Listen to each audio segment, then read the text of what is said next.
SCP-4612. Not all gods decompose. The philosopher Friedrich Nietzsche famously wrote that God is dead and we have killed him. Nietzsche was speaking metaphorically, of course, of the regression of religion during the Age of Enlightenment, but it does raise a question. If humanity came into contact with an actual god, how long would it take before we killed it and investigated its body? SCP-4612 deals with this sort of question, as the Foundation finds the remains of an entity that seems to have been ritually killed many years ago. Let's take a look. SCP-4612 refers to two related anomalies. The first, 4612-A, being the body of a large, slug-like invertebrate, consisting of white, translucent flesh with elastic texture. The body shows no signs of decay despite centuries having passed since its estimated time of death. It's 10 meters long, 1 meter wide, and lying atop a stone altar. Its anatomy includes 6 human arm-shaped structures measuring 3 meters in length, each terminating with a hand with 10 digits and a crystalline structure in the palm. A flexible fin travels down the length of the body, and there is a lengthwise incision along its underside, performed after its death. Its blood is bright blue and uncoagulated, and the body emits considerable amounts of Akiva radiation, essentially a quantifiable energy connected to deific entities. It has emitted a steady increase in this radiation for unknown reasons since it was discovered. The entity is housed in an underground structure beneath a provisional site located underneath the wine cellar of Eckert House in England. The door to the vault is inscribed with thaumaturgical glyphs which, at one time, induced a mild cognitohazard, causing the viewer to ignore the entryway. The underground structure is constructed of stone blocks, many of which are charred and warped from heat. Cuneiform glyphs of unknown thaumaturgical purpose are etched onto the surface of many of them. The second anomaly, 4612-B, is a humanoid entity of average build with eyes that glow a bright blue. It has demonstrated the ability to manipulate thermal energy as well as anomalous strength far beyond what is expected given its height and build. It has referred to 4612-A as its father, despite being two distinct species. We're then given a memo from the director of the provisional site, Iona Varga, concerning the origins and significance of 4612-A. Through broad historical survey, numerous events categorized as a backsliding of technological capabilities have been identified. Many of these instances have grounded explanations by historians, but some do not. We're provided a short list of recorded appearances by the entity in the historical record, coinciding with such a technological cultural impediment. Around 2000 BCE, renditions of the entity were put on Sumerian pottery, inviting speculation related to the interference of the entity in Sumerian culture and raising questions about the end of that culture's dominance in the area.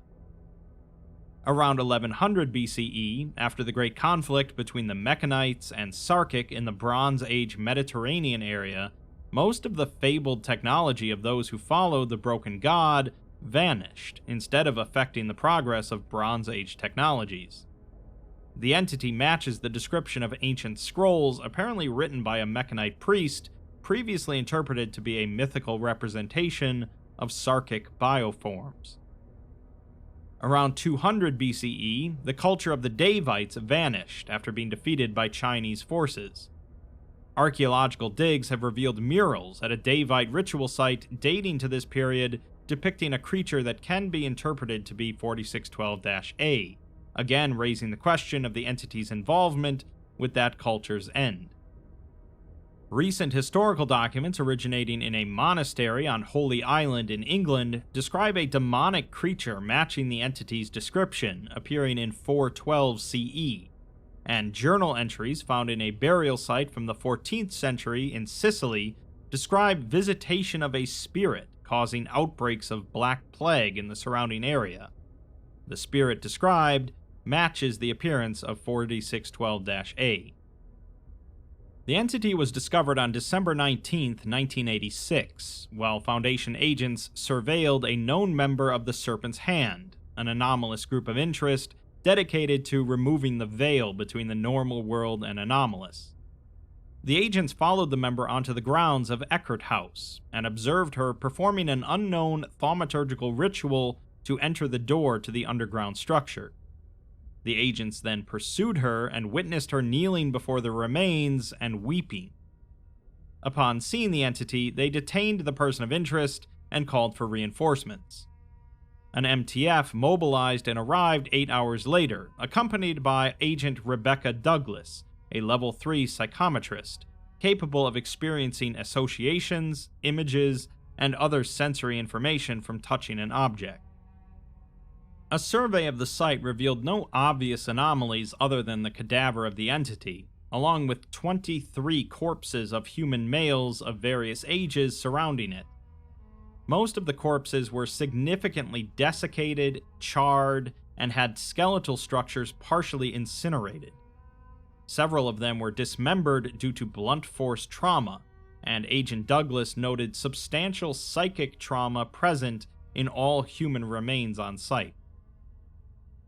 We're provided an interview between Director Varga and the person of interest, several months after her apprehension. The individual appears disheveled and pale, and doesn't respond to Varga's questions about Eckert House and what she was doing there. Varga remarks that they can do this for weeks, as she belongs to what's little more than a terrorist group, and they don't have the Geneva protocols here. Varga gets up to leave, but the individual finally speaks, saying that she doesn't know much anyways. She knows that the original master of the house was an occultist, and the house was named after him, she thinks. She ran across reference to his reaching out to the Wanderer's library and wanted to investigate.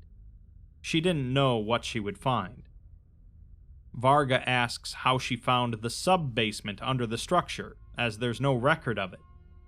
The individual says that she surveyed the building and viewed the door by using a thaumaturgical working. Varga then asks if she knows what species the cadaver is, and the individual just asks in turn what species is a god. Varga asks if she really believes it to be a god, and the individual says that it was an alien entity that was ritually butchered, asking in turn what Varga would call it.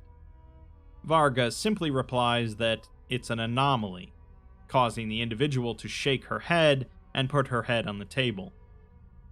Varga then asks what she's not telling them, as the librarians are supposed to be big supporters of the dissemination of knowledge. The individual says that she knows that the timing was important, and asks what happened here in the late 1770s. Varga looks at her notes and says that she's a geneticist and xenobiologist, but she remembers reading that the Industrial Revolution started in England around that time.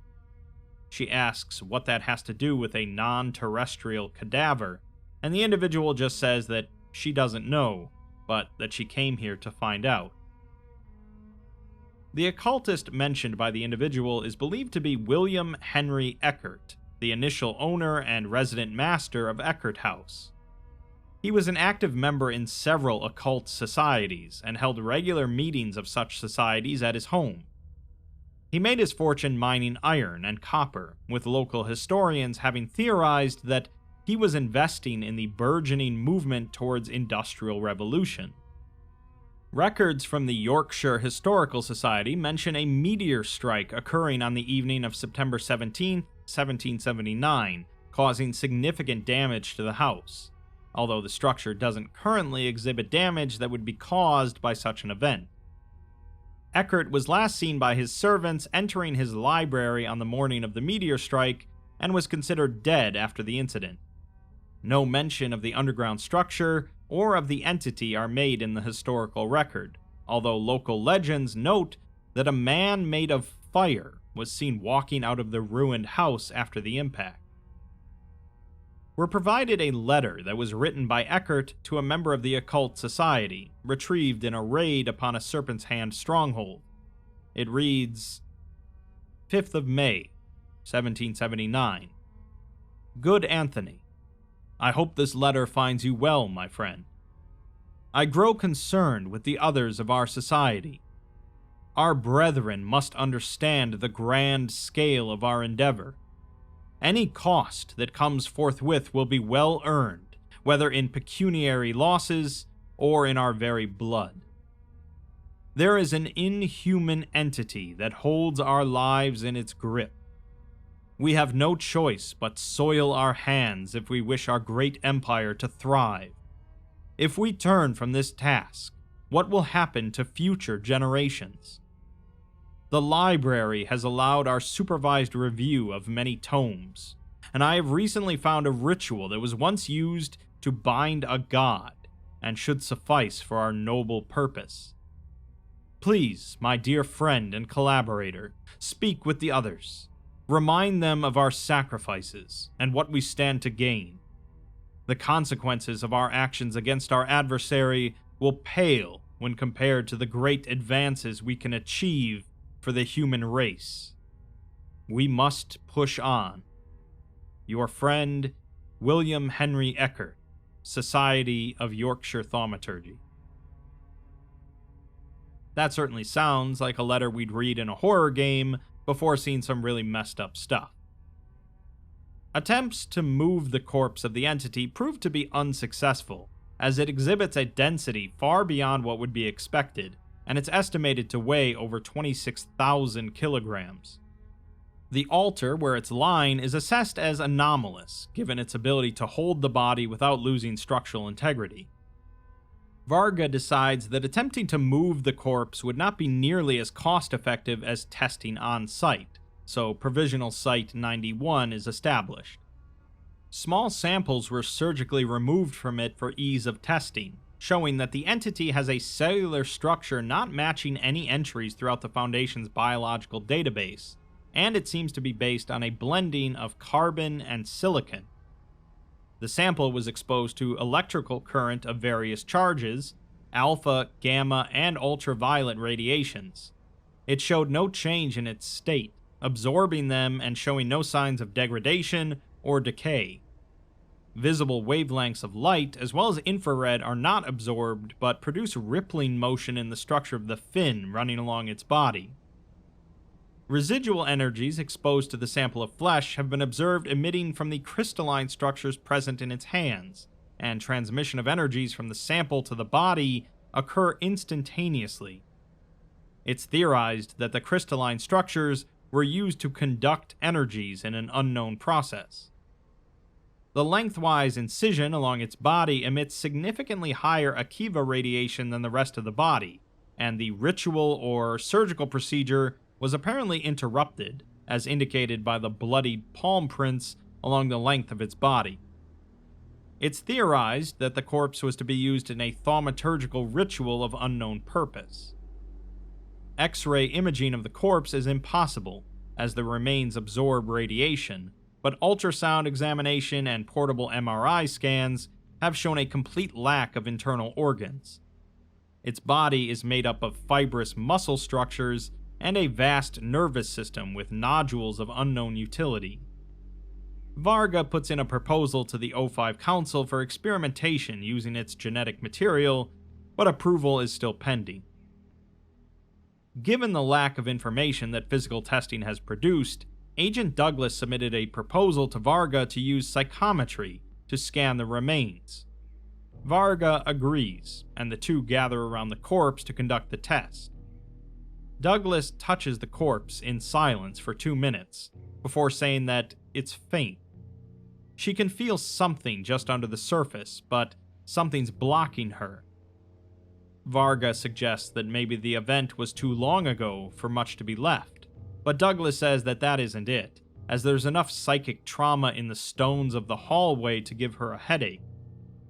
She says she has an idea, though, and asks Varga if she's squeamish, before plunging both of her hands into the incision up to her elbows.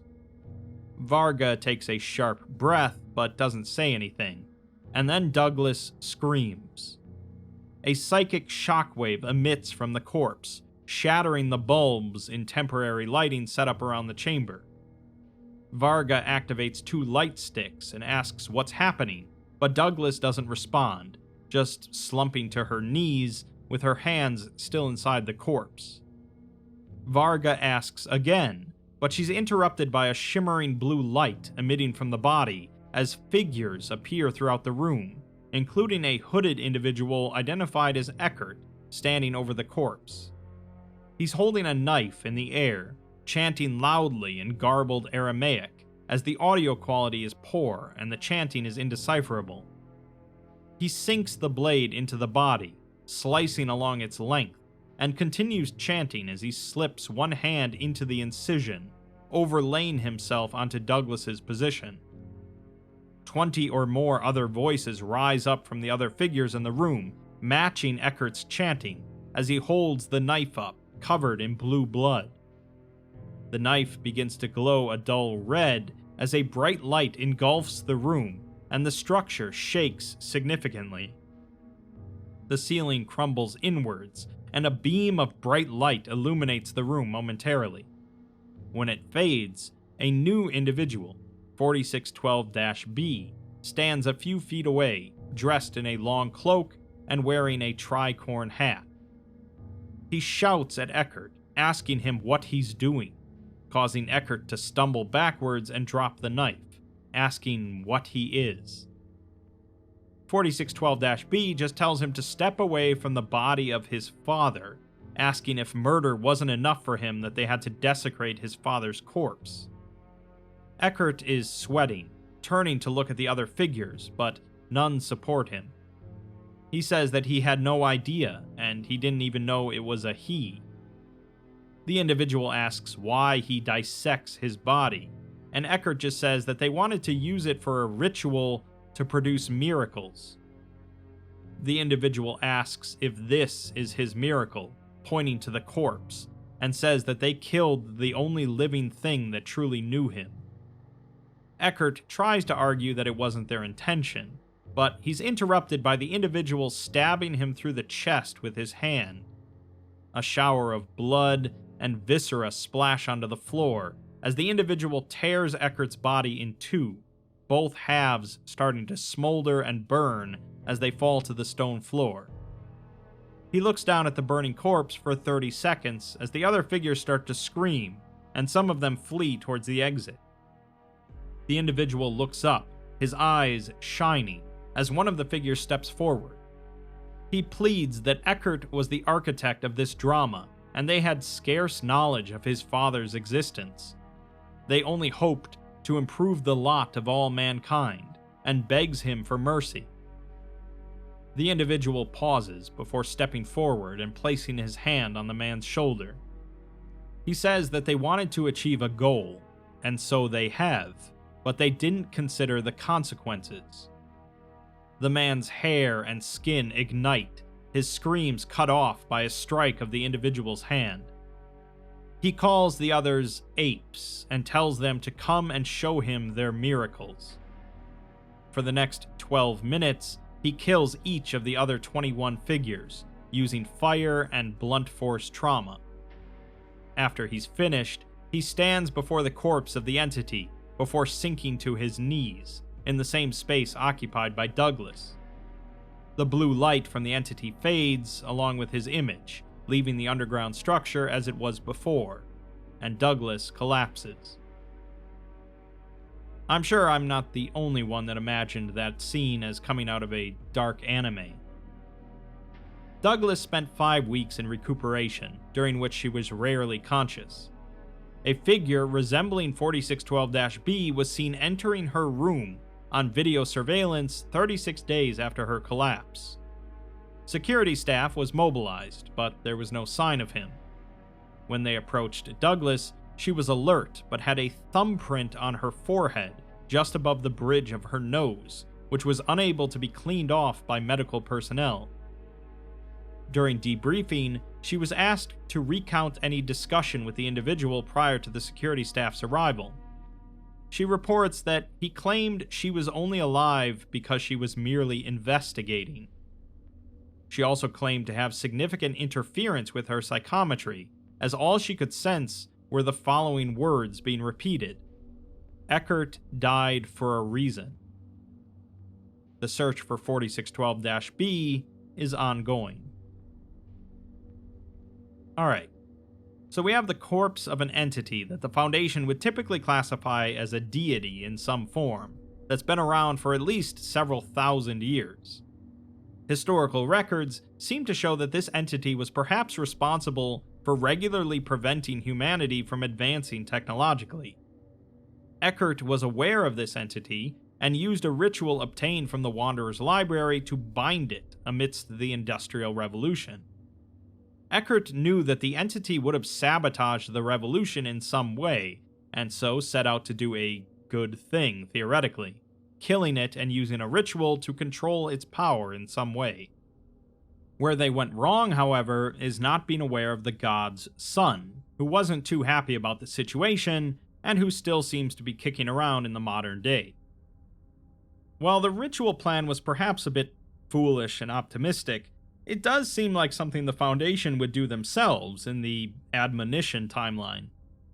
Even still, the cultists had no real reverence for the fact that this thing was deific, and neither does the Foundation, with Varga treating it as an anomaly, like all the rest.